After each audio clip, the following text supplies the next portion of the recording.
Šuma Striborova. Ova bajka govori o majci i sinu koji žive u selu pokraj šume Striborove. Mlad, naivan momak odlazi u šumu Striborovu. Nije znao da je ta šuma začarana.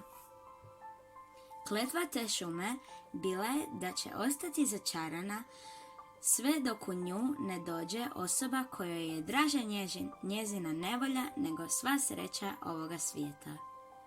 Dok je momak lutao šumom, ugledala ga je Guja. Da bi se ona riješila svoje kletve, morala se vjenčati s nekim. Stoga se uputila mladiću. Pred njim se pretvorila u lijepu djevojku, ali joj je ostao Gujin jezik. Mladić je bio plašljiv, pa je rekao Guji neka ide s njim kad se već zbog njega pretvorila u djevojku. Kada su stigli mladićevoj kući, sin je upoznao snahu s majkom. Majka je odmah posumnjala da je djevojka Guja i to je rekla sinu.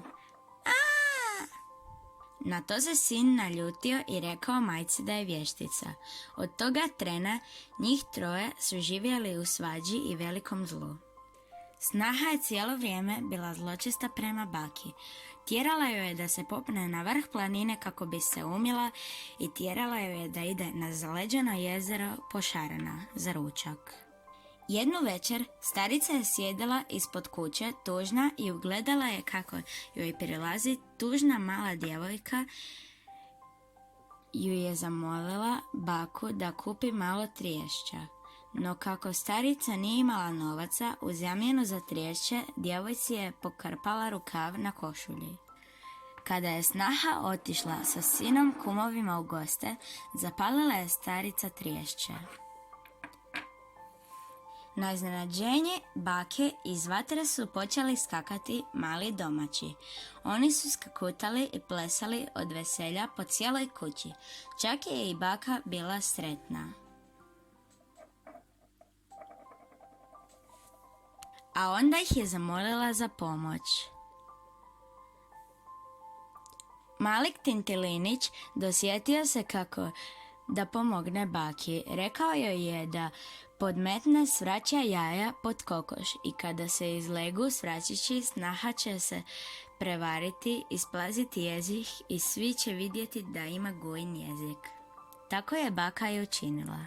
U vrijeme Božića reče baka snahi da su se izlegli pilići.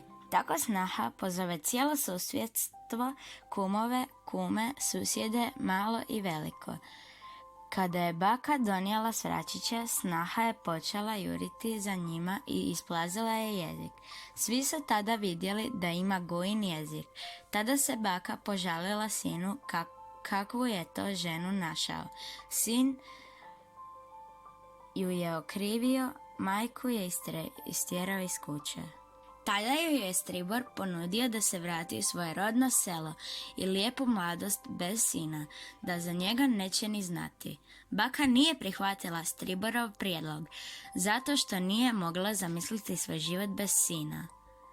Hvala ti, dobri gospodaru, na svemu dobru što mi ga daješ, ali volim ostati u svojoj nesreći, a znati da imam sina, nego li da mi daš sve blago i sve dobro ovoga svijeta, a da moram zaboraviti na sina.